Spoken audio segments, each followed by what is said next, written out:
اهلا بكم. ما يفوتناش ان النهارده يوم تاريخي في تاريخ كرة القدم العربية.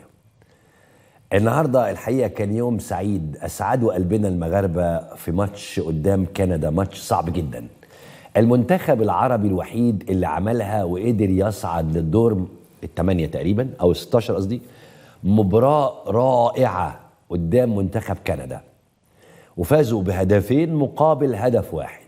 كان في جول ثالث بس اتلغى بسبب التسلل. الحقيقة أنا النهاردة يعني كنت على أعصابي، وكنت مش مصدق إن أول 10 دقايق المغرب بتجيب الجون، ولا أروع جول ولا أروع، بضغط وقوة ومهارة، حاجة جامدة جدا. الأسود بيكتبوا تاريخ أو التاريخ للمرة الثانية في كاس العالم، زي ما الدنيا اتقلبت النهارده. حكيم اهو، اسود الاطلس يكتبون التاريخ للمره الثانيه في كاس العالم.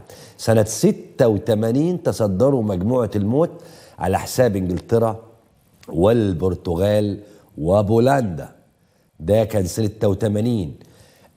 سنه 22 تصدروا مجموعه الموت على حساب بلجيكا وكرواتيا وكندا. منتخب المغرب افتتح التهديف في الدقيقة 4 عن طريق اللاعب حكيم زياش في الدقيقة 33 ثانية تقريبا، عشان يصبح الهدف الأسرع عربيا في تاريخ كاس العالم أو تاريخ العرب في كاس العالم. هدف زياش الأسرع عربيا في المونديال. الحقيقه انا شخصيا وانا بشوف الجون ما صدقتش ان ده جول. انا افتكرت هتحصل حاجه، هيتحسب اي حاجه ويقف في الدقيقه 3. ودي صوره فرحه اللاعبين. الجول طبعا غلطه عمره، فيه غلطه عمره، يعني اخطا خطا عمره. كانت من اللفتات الجميله احتفال منتخب المغرب بالفوز وهم رافعين علم فلسطين. جزء مهم من معادلة الفوز الحقيقة اللاعب رقم 12، وهو الجمهور المغربي اللي كان أروع جمهور عربي شفناه. جمهور طول الوقت بيدفع اللاعبين بحماس، طول الوقت جمهور مش جاي يعني يأنتخ، لا ده جمهور جاي يشتغل. خلينا نشوف كده لقطة لجماهير المغرب من الاستاد، وعلى رأس الجماهير دي كان مين بقى؟ كان أمير قطر برضو. أبراج الدوحة المعمارية الحقيقة أن انتشت برفع أو بعلم المغرب أهي، زي ما احنا شايفين في أبراج الدوحة تتزين بالعلم المغربي. بالنتيجة دي تتصدر المغرب مجموعتها ب7 نقاط بعد الفوز على كندا، وتصعد برفقة كرواتيا للمرة الثانية المغرب بتعملها في تاريخها انها تصعد لدور ال16. خلينا نشوف ادي المجموعة اهي، المغرب الاولى ب7 نقط، كرواتيا الثانية ب5 نقط، بلجيكا الثالثة ب4 نقط، طارت بلجيكا. كندا 0.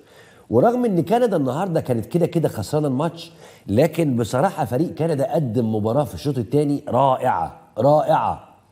يعني انا كنت قاعد مستغرب، طب انتوا يا كنديين مش جاي لكم بحاجه؟ انما تحيه لفريق المغرب، تحيه للمدرب وتحيه للعيبه. وعايز ابدي اعجابي بلاعب هنا غير حكيم زياش. حكيم زياش ده مايسترو، لكن انا عايز ابدي اعجابي بلاعب اسمه المرابط. اللاعب ده انا مستغربه، ده مش بني ادم، ده مش انسان عادي، يعني ده مقاتل. لحد الدقيقه 94 اللاعب ده بيفحت في الملعب.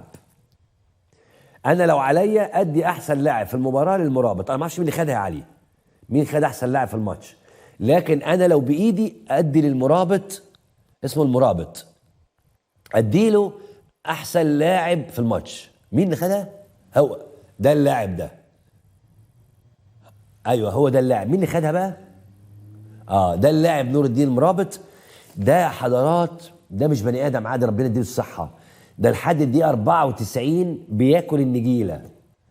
يعني لعيبه كتيره تعبت فلست مش قادره تشيل رجليها، كتر خيرهم، الا نور الدين مرابط ده لحد الدقيقه 94. انا مش عايز احسده، لكن ربنا يديله الصحه. وبصراحه نموذج مشرف للاعب كره القدم العربي. اللي خد احسن لاعب بيقولوا لي اشرف حكيمي، يستاهلها اشرف حكيمي. لكن انا بتكلم على من وجهه نظري انا، نور الدين مرابط هو احسن لاعب في المباراه دي ويستحق رجل المباراه.